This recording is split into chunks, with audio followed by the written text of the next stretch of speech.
May tanong ako, kapag nahirapan ba kayo sa buhay, ano yung nagbibigay sa inyo ng reason para magpatuloy kayo?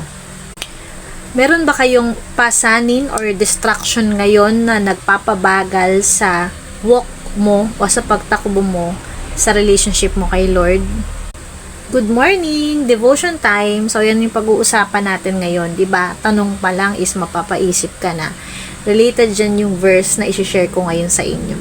Hebrews chapter 12. Actually, baliktad kasi kahapon 13 yung shinare ko.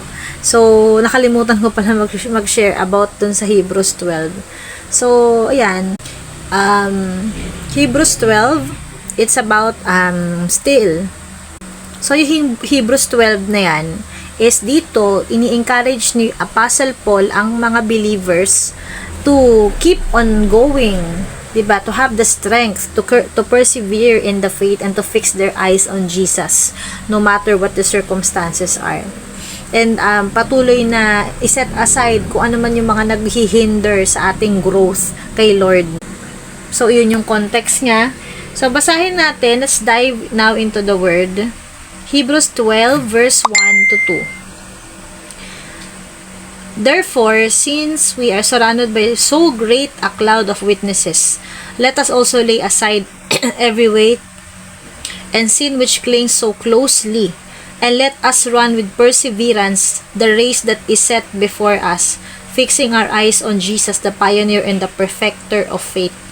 For the joy set before him, verse 2 na to he endured the cross, scorning its shame, and sat down at the right hand of the throne of God. Thank you, Lord, for this wonderful word, your message today, and I pray na this will open the hearts and minds of those who will hear this message, and they will have the courage, Lord, to accept you in their hearts as their Lord and Savior. So, himay-himayin po natin yung verse na to. So, dun sa verse 1, sinasabi dito na the Christian The Christian life is compared to a race. Karera siya. Hindi siya sprint but one that requires endurance. Ang karera, di ba nakapanood naman kayo ng mga marathon, yung tumatakbo naman kunyari 1 kilometer run. Iba kasi yung sprint maikli lang yun, yung mga 40 meters. Kami nung high school, ganyan 40 meters sprint. Kunyari mula lang dito sa front ng hanggang dito sa canteen, ganyan, maikli lang yon. Pero yung 1 kilometer, halos naalala ko tumatakbo kami, umiikot kami, nagmarathon kami noon malayo talaga siya. Malayo talaga siya and mahaba, matagal. So, it will require strength and endurance talaga. So, sinasabi dito, yung buhay natin is like a race. Habang tayo ay nagpapatuloy sa buhay, literal tayong tumatakbo, lumalaban tayo. And yung finish line natin is, pag nakarating na tayo dun nagawa na natin yung purpose natin na gustong na will ni God sa atin, or yung finish line is kapag umuwi na tayo kay Lord. Tapos sabi dito, hindi naman daw tayo tumatakbong mag-isa. So, kasama nating lumaban, kasi we is pertaining to the fellow believers. So, marami kayong tumatakbo sa race. Ang nakakatuwa nito, you are not alone in the race Kasama mo yung mga kapatiran mo. So, ma-encourage ka na marami kayong tumatakbo, magtutulungan kayo. 'Di ba may tendency yan pag may nadapa, tatayo mo, iaakayin mo, ganun. So, ganun din sa buhay Kristiyano. May kapatiran ka ng panghihinaan ng loob, palalakasin mo siya, tutulungan mo siya, pagpe-pray mo siya, ganyan, aakayin mo siya. Hanggang sabay kayong makarating sa finish line nga. So, we are called to lay aside. Sinabi dito na lay aside every weight, that sin which close. So, sabihin nito, dapat we should, kunyari, makakatakbo ka ba na meron ka mga daladalang bag? Kailangan pag tumatakbo ka, wala kang bit-bit kasi magiging hindrance yun magiging mabagal, hindi ka makakilos ng maayos kapag may mga dala ka, lalo yung madadami. Kunyari, bagahe or mabigat. So, ibig sabihin lang nun, yung mga bit-bit mo, mga baggages mo na naghihinder sa'yo sa walk mo o sa pagtakbo mo sa race.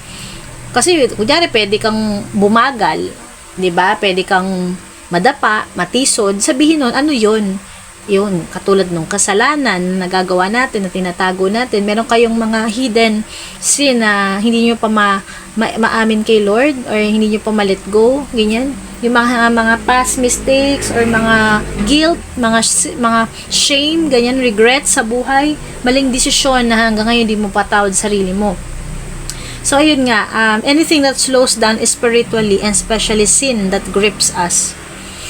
Tapos nga, yung sinabi dito, though, let us fix our eyes on Jesus, the author and perfecter of our faith. O, diba? Mag-focus lang daw tayo kay Lord, na siya yung nag-create, author, siya ang nag-create ng faith natin, and perfecter. Diba? So, ibig sabihin nun, hanggat hindi perfect yung faith natin, yung aim kasi ni Lord is maging Christ-like tayo, and talagang yung faith natin is to become ma-perfect yung faith. That's why inaalaw ni Lord yung mga trials, mga sufferings. Kasi yun nga yung magpapatatag sa ating faith, 'di ba? In yung pananampalataya natin sa Kanya, and dun tayo mag-draw closer kay Lord. Kasi sabi nga dito, for the joy set before Him, He endured the cross, scorning its shame, and sat down at the right hand of the throne of God. Ayan. Ay, hindi ko nga pala na-explain. Yung una, we are surrounded by so great cloud of witnesses. Balik lang tayo ha. Yung verse 1. Ibig sabihin nito, maraming nag-cheer for, di ba pag tumatakbo tayo sa isang race, kunyari may mga marathon ba, maraming nanonood sa audience. Di ba maraming nag-cheer, nagpapalakpakan, nagsisigawan na, sige, tuloy lang, ganyan. Oh, malapit ka na, ganyan. So, ganun din sa atin. Ang nag-cheer sa atin, ang audience of the one, si Lord. And yung mga fellow believers natin na kasama na ni Lord, nag-cheer din. Kunwari, isipin niyo sila Abraham, Moses, David, yan, Joseph, Elijah. Nag-cheer sa atin yan. Pinapanalangin din nila tayo na sana, yung kung paano sila nanalig at nag-persevere sa faith nila. Paano sila nagtiis sa lahat ng mga sufferings nila, just to, 'di ba, na marating nila yung makasama na nila si Lord. Ganun din sa atin. So, pinupush nila tayo to persevere. And pinagpe-pray din tayo, 'di ba? Si Lord nag-intercede for us. So, yun nga, balik tayo sa verse 2. Yung in-endure ni Jesus yung cross, because of the joy set before. Ano ba yung joy na yun set before Him? Isipin mo, ano yung nag-motivate kay Jesus to endure such suffering even to the point of death? Ano ba yung joy that was set before Him? Ngayon ko lang to na realize, yung joy of having us into His kingdom, the joy of saving us, snatching us out of hell, and bringing us back to the Father. Teary-eyed pa ako, no? Yun yung joy. Di ba, pagka meron kang ina-anticipate, hopeful ka na, halimbawa mo, example lang, pag isang buntis, manganganak ka na, isipin mo, makikita ko na yung anak ko, yung baby ko na dinala ko ng 9 months, hindi mo i-endure mo yung pain ng labor yung childbirth, di ba? Kasi alam mo yung kapalit nun joy, na makikita mo na yung anak mo, 'di ba? At walang katumbas 'yun. Yun yung sinasabi na ang joy ni Christ is because of His great love for us, He endured that suffering. 'Di ba? He endured that suffering, and tiniis niya yung paghihirap just to save us, just to make sure that we are justified, and our sins are totally forgiven, and we will gain our salvation. Kasi gusto niya tayo makasama in heaven, 'di ba? Anak tayo ng Diyos, at hindi niya hahayaan na tayo ay mapunta sa impyerno. So, ganon. Sana yung perseverance and endurance na ginawa ni Jesus Christ, magawa rin natin. And dahil sa pagmamahal din niya kay Father God, nag-obey siya, 'di ba? In-honor niya si Father God. Kung iba yun, hindi papayag diba? Grabe. Bakit ko sasakripisyo yung sarili ko? Alam naman akong kasalanan, malay ko dyan. Diba? Mahal tayo ni Lord, kaya inako na lang niya yung mga kasalanan natin. He suffered in our behalf just to save us. Tas ayun, he overcame shame and suffering and now reigns in victory at God's right hand. Ayan. So, application time. Application. What does this message tells us o ano yung take away natin dito? So, we need to identify what are the weights in our lives are. Fear, worry, habits, distractions, bondage of sin that pulls our focus away from the Lord. Yung sin daw that clings closely must be surrendered, not tolerated. Hindi naman tayo makakatakbo kung may bitbit tayo, 'di ba? Lalo na kung yun yung magpapabagal sa ating pagtakbo, mapapag-iwanan talaga tayo. Darating na si Lord, di pa tayo nakakarating. So, ngayon pa lang, ini-encourage ko po kayo, if there are some things that you know that is not pleasing in the Lord na ginagawa natin, ngayon, this is the perfect time. Now is the time to surrender kasi it will hinder you talaga sa pagtakbo mo papunta kay Lord. We should run the race with perseverance, knowing it won't always be easy, but it will always be worth it. Sobrang worth it ang lumaban ka sa faith. Ako, based on my experience, ito, I'm not tawag nito, hindi ako nagbubuhat ng bangko. All glory and honor and praises belongs to the Lord. Lahat po ng nangyari sa akin is all by His grace, kaya ako po kinaya. Pero sobrang hirap ng pinagdaanan ko noon, lalo nung single mom ako. Before that, dami ko rin kasing mga nagawang kay Lord talaga katigasan ng ulo. Pero ayun, talagang ang sarap ng feeling na binigyan ka ni Lord ng strength. Actually, si Lord kasi magbibigay sa atin ng strength to keep on going, to persevere, 'di ba? So, ang sarap nun pag magbabalik tanaw ka na lang kung paano mo kinaya. Hindi yung para bang hindi ka makapaniwala na nandito ka na ngayon, na dati lugmo ka sa kahirapan, nasasaktan ka, ang dami mong halos mabaliw ka na sa pain na pinagdadaanan mo. Buti nga hindi ako nag-suicide noon Pero grabe yung grace ni Lord talaga. Talagang ako po mina-marvel ko yun lagi akong nagbubulay-bulay sa ginawa ng Panginoon para sa akin. Talagang lagi ako nagpapasalamat sa Kanya.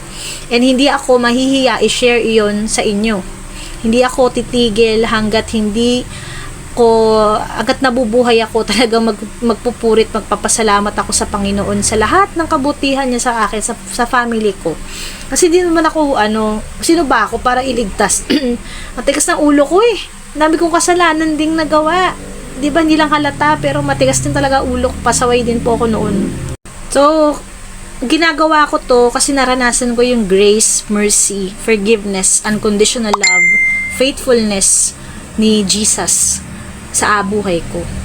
So yun, kaya in-encourage ko you to do the same. Our eyes should stay on Jesus Christ, not on people, problems or circumstances which are temporary. Our focus when our focus shifts, syempre yung heart natin napapagod. Kasi for you to focus on one thing, the rest will be blurry. 'Di ba parang sa camera, pag nag-auto-focus yan, pansin nyo, magfo-focus siya sa isang part, malinaw na malinaw, pero the rest is malabo. Yung mga portrait. Kasi nagfo-focus siya dito sa image na to. So, lahat ng quality ng image is nandun sa focus niya. So, the rest will be blurred. So, ganun din. If we focus on the Lord, everything will be blurred. Nakafocus ka lang sa Kanya, ala kang pake sa circumstances mo. Hindi naman yung wala kang pake na hindi ka na maging concern. Aware ka pa din, pero it means na hindi ka mawi-weigh down whatever is happening around us. Kaya po ngayon, meron na namang pasabog ngayon. Alam nyo naman, nabalitaan nyo na ba yung kay Amy Marcos na siya ang nag-expose na drug addict pala si president natin, si BBM. So, another stress na naman. I'm sure magkakaroon na naman ng kudeta o people power revolution na naman to, guys. So, ipag-pray natin ang bansa natin, napakagulo na talaga. And the Lord has a purpose for everything. He is the one who's allowing this to happen. Kasi kailangan ng spiritual revival sa Philippines. Marami po talaga. Ang Lord kasi, ang Panginoon po kasi, mapagpasensya. Mapagpasensya, maunawain. Mahaba ang PC ng Panginoon, pero pag sumabog siya, ayan, 'di ba? Grabe ang parusang ginagawa niya. Hayaan ka lang, sige, gawin mo gusto mo, pero in the future, pero may tamang time siya for punishment. It's payback time, parang ganyan. So, hindi niya ito tolerate, di ba? Kita nyo. Hindi niya ito tolerate yung mga katiwalian sa government. Siya pa rin ang ating, kasi ang pinaka-government natin is si God. Siya as the king, di ba? Si Jesus. So, yung government dito, wala naman yan eh. Hindi naman yan maglalast forever eh. So, Jesus endured unimaginable suffering for us. Jesus endured unimaginable suffering for us. Remembering His sacrifice gives us the strength to endure our own struggles. His victory, yung reminder sa atin na sa Kanya, sa pamamagitan niya, He who began a good work in us will carry it unto completion until the day of His return. And we can finish the race well, 'di ba? Because of His strength and grace, 'di ba? Hindi niya tayo pababayaan. So ayun lang, I hope na naka-encourage sa inyo 'to. And natutuwa ako, I'm happy na every time na nag-share ako ng ganito. Hindi ko lang 'to ginagawa for the sake of routine or gusto ko lang. Ginagawa ko 'to as a service to the Lord. And because of His love for me, ang magagawa ko lang naman po is to share His word to the people around me. Diba? And to be a testimony of His grace and faithfulness and love. So, yun lang po. Sabi ko nga sa inyo, if you are blessed by this message, please don't hesitate to share this video sa mga mahal mo sa buhay o sa mga gusto mong alam mong kailangan makarinig nitong specific na message na to. So, thank you once again and have a nice day. God bless everyone. Jesus loves you. Remember that. Bye.